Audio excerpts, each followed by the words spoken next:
Halo semua, selamat datang di Keluh Kesah Reddit, di mana kami akan berbagi cerita menarik dari seluruh belahan dunia. Kali ini kami akan membagikan cerita dengan tema Malicious Compliance, yaitu mengisahkan tentang sengaja mengikuti arahan orang sok tahu dengan maksud buruk. Berikut ceritanya. Cerita pertama. Aku ingin kamu pergi. Oke. Jadi ini mungkin terjadi sekitar 10 tahun yang lalu. Mungkin kurang dari itu. Aku tinggal di Eropa, dan aku adalah seorang mahasiswa pada waktu itu. Tidak ada pekerjaan tetap, jadi aku dulu bekerja dengan beberapa agen pekerjaan temporer yang biasanya memberitahu aku ketika ada pekerjaan yang muncul untuk melihat apakah aku siap untuk itu. Tidak ada yang terlalu menarik. Sebagian besar waktu itu adalah perusahaan yang harus melakukan inventarisasi tahunan dan membutuhkan helper untuk melakukan beberapa tugas yang berulang dan menghancurkan jiwa seperti menghitung jumlah sekrup di tempat sampah dan memisahkannya ke dalam tempat sampah tersebut berdasarkan jenisnya. Masalah utamanya adalah bahwa untuk lokasi kecil, seringkali hanya berlangsung 1 hari atau bahkan beberapa jam. Jadi bayarannya paling buruk. Tapi hey, selama mereka membayar sesuatu, itu adalah langkah maju bagi seorang mahasiswa muda. Suatu kali aku mendapatkan tawaran yang nyaman untuk berpartisipasi dalam persiapan inventarisasi semacam itu. Dan aspek baiknya adalah persiapan itu direncanakan selama 2 minggu, karena mereka memiliki stok yang cukup banyak. Dan bukan hanya aku yang dipekerjakan. Mungkin ada sekitar 2 lusin helper. Wah, kita akan menjadi kaya. Selama beberapa hari pertama berjalan cukup baik. Kami biasanya bekerja berpasangan untuk berbagai departemen di sekitar toko. Masing-masing departemen itu memiliki 1 atau 2 supervisor yang mengawasi pekerjaan kami dan memberi kami tugas. Selama beberapa hari pertama itu, aku bekerja untuk beberapa orang baik, departemen yang sama sepanjang waktu. Dan izinkan aku menyimpang sebentar di sini. Untuk tujuan cerita, kalian harus tahu bahwa aku sangat memperhatikan detail dan bekerja keras. Jadi apapun yang akan aku lakukan, aku selalu memberikan yang terbaik. Meskipun tugas itu membosankan, dan itu tidak berbeda di pekerjaan ini. Namun, mari kembali ke topik. Jadi aku bekerja untuk departemen ini, dan setelah beberapa jam atau lebih, aku bertanya kepada orang-orang supervisor, apakah mereka melarang aku mendengarkan musik di earphone. Mereka santai dengan itu, karena aku tidak terlibat dengan karyawan lain, kecuali aku melaporkan bahwa aku menyelesaikan tugas tertentu dan aku siap untuk tugas yang berikutnya. Jika seorang pelanggan mendekati aku harus mengarahkannya ke pekerja asli di departemen yang diberikan. Jadi begitulah beberapa hari berlalu. Supervisor sangat senang dengan pekerjaan yang aku lakukan, dan aku senang aku bisa membuat waktu terbang lebih cepat dengan bantuan dari pemutar MP3 putih yang tampak kuno saat ini. Sejujurnya, masih setelah bertahun-tahun itu, rasanya menyenangkan untuk mengingat pujian setiap hari dari orang-orang ini. Feedback yang baik, bimbingan yang baik, materi manajerial yang baik dapat aku tambahkan sekarang, ketika aku memiliki lebih banyak pengalaman kerja dalam berbagai peran. Tapi jelas semua hal baik berakhir, dan aku mulai dipindahkan ke berbagai departemen setelah beberapa hari. Kami memiliki cukup banyak helper, jadi setelah departemen utama kurang lebih selesai, kami hanya dipindahkan untuk membantu di mana kami dibutuhkan. Dan disinilah aku menyadari bahwa sebagian besar helper tidak terlalu repot bekerja sebaik yang lain. Ada beberapa dari kita yang bermain bola di hallway toko, dan beberapa lainnya bersantai 15 menit setiap tugas selesai, karena mereka sangat lelah dengan semua pekerjaan yang belum mereka lakukan. Baiklah, persetan. Aku hanya akan melakukan pekerjaanku dan terus mencari pekerjaan. Waktu berlalu lebih cepat seperti itu, jadi mengapa tidak? Dan disinilah aku bertemu dengan supervisor menyebalkan, yang menetapkan standar untuk beberapa tahun ke depan. Orang ini jelas hanya diberi terlalu banyak power, dan dia suka mengingatkan orang lain bahwa dialah yang bertanggung jawab di sini. Aku bekerja untuk departemennya melakukan pekerjaan yang sama baiknya seperti sebelumnya, sambil mendengarkan musik. Dia tampaknya tidak keberatan. Tetapi apa yang dia tidak tahan adalah ketika kami menganggur bahkan hanya sedetik. Kami harus fokus pada tugas kami sepanjang waktu, dan di departemennya, kami harus banyak berjalan-jalan. Jadi, sambil berjalan, dia mengharapkan kami untuk merencanakan tindakan selanjutnya dan mengevaluasi bagaimana tindakan tersebut harus dilakukan. Aku berharap aku melebih-lebihkan ini, tetapi sayangnya tidak. Aku mendapat beberapa komentar tidak menyenangkan darinya sebelumnya. Semuanya konyol, tetapi aku tetap berusaha bekerja lebih keras untuk menenangkannya. Tapi aku merasa muak ketika dia mendekati aku di lain waktu. Aku sedang berjalan di antara stasiun untuk mengambil beberapa label harga yang harus aku tempel di rak di bagian lain departemen. Dan saat berjalan, aku memberanikan diri mengeluarkan MP3 player dan melewatkan lagu yang tidak aku sukai. Saat itulah, dia bertindak terlalu jauh dan mulai meneriaki aku dengan mengatakan bahwa aku tidak dibayar untuk main-main dan aku harus bekerja. Dia agak agresif, dan kami akhirnya sedikit berteriak satu sama lain karena aku merasa marah ketika melihat apa yang dilakukan helper lain dibandingkan dengan aku. Dia bilang dia memanggil aku beberapa kali, dan aku harus pergi jika itu sikapku terhadap pekerjaan ini. Jadi, aku melakukannya. Aku hanya berbalik, berjalan ke ruang istirahat untuk keluar di lembar waktu, dan meninggalkan toko tanpa ragu-ragu. Tetap saja, aku baru setengah jalan melalui kontrakku di sana, dan aku melaksanakan pilihanku setelah aku menyerbu keluar. Tidak muncul di tempat kerja pada hari berikutnya akan mengakui bahwa aku yang salah. Demikian pula, jika aku menghubungi agen temporer atau perusahaan yang mencoba menyelesaikannya, rasanya aku perlu menjelaskan diriku sendiri, meskipun aku tidak yakin aku melakukan kesalahan. Dan di atas itu, aku bisa masuk daftar blacklist oleh agensi. Jadi tidak ada pekerjaan untuk aku setelah perusahaan melaporkan perilakuku. Jadi aku melakukan apa yang menurutku terbaik. Baru saja muncul di tempat kerja jam 8 seperti hari-hari sebelumnya.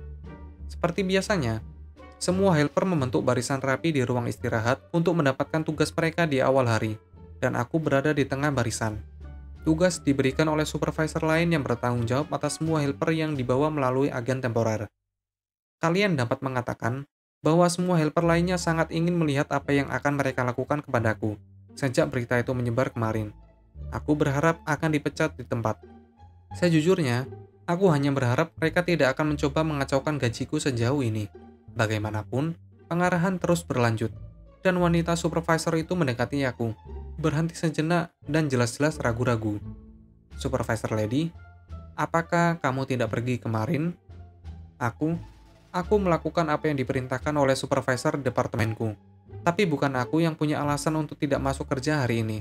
Aku masih memiliki kontrak untuk 1 minggu lagi, dan aku tidak berencana untuk meninggalkannya. Wanita itu berdiri di sana selama beberapa detik, lalu hanya mengangguk, memberi aku tugas, dan melanjutkan pengarahan. Selama seminggu yang tersisa, aku bekerja di berbagai departemen, tetapi tidak pernah bekerja di satu departemen dengan supervisor yang menyebalkan. Bukan hanya itu, tetapi aku juga ditugaskan ke departemen asliku beberapa kali lebih banyak.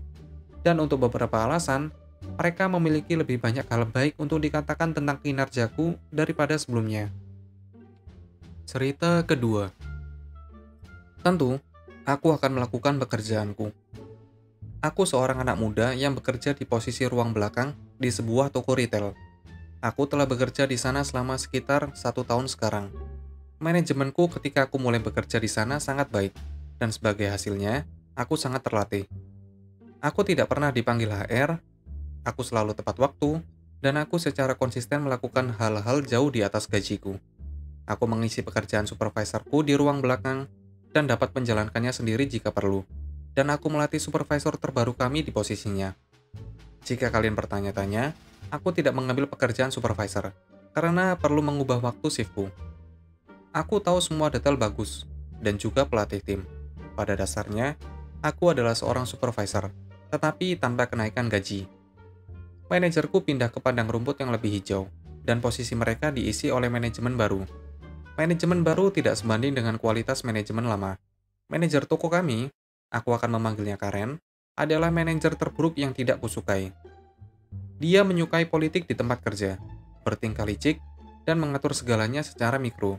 Ketika menyarankan solusi untuk masalah, Karen lebih suka mengambil rute yang kurang efektif, hanya untuk menjadi orang yang bertanggung jawab. Ketika dia mengacau, alih-alih mengakuinya, Karen menyalahkan siapapun kecuali dirinya sendiri, dan menjadikan tanggung jawab mereka untuk tidak terlihat bodoh. Karen tidak membantu saat dibutuhkan, jarang melakukan pekerjaannya, hanya menerima panggilan telepon pribadi sepanjang hari, dan duduk di kantornya di depan komputer. Dia kasar, tidak pengertian, dan tidak kompeten. Secara keseluruhan, Karen adalah bos yang sangat buruk. Aku mencoba berdamai dengan Karen pada awalnya, tetapi kami dengan cepat mulai berbenturan dan hubungan kami goyah. Kami ramah satu sama lain, tapi Karen ingin aku melepaskan 100% otoritasku sambil tetap santai di belakang. Yang tidak bisa terjadi, karena orang lain sering datang kepadaku untuk meminta arahan. Kami tidak berbicara satu sama lain ketika kami tidak perlu. Nah, Karen mengacau. Suatu hari di belakang, kami selesai dengan kegiatan kelompok. Sederhananya, aku harus buang air kecil. Jadi setelah kami selesai, aku memberitahu atasanku bahwa aku perlu istirahat sebentar di kamar mandi dan menuju ke toilet. Saat aku mulai ke toilet, aku dipanggil melalui intercom oleh Karen untuk datang ke ruang belakang dengan marah. Aku selesai dengan cepat dan kembali ke gudang. Aku pergi sekitar 2-5 menit paling lama. Ketika aku masuk, Karen segera menginterogasi aku di mana aku berada dan apa yang aku lakukan. Aku mengatakan kepadanya bahwa aku pergi ke toilet dan dia terus bertanya, seolah jawabannya akan berbeda. Akhirnya, Karen mengatakan permata ini kepadaku, yang tidak mungkin dia ketahui akan mengubah arah waktu kami di perusahaan ini selamanya.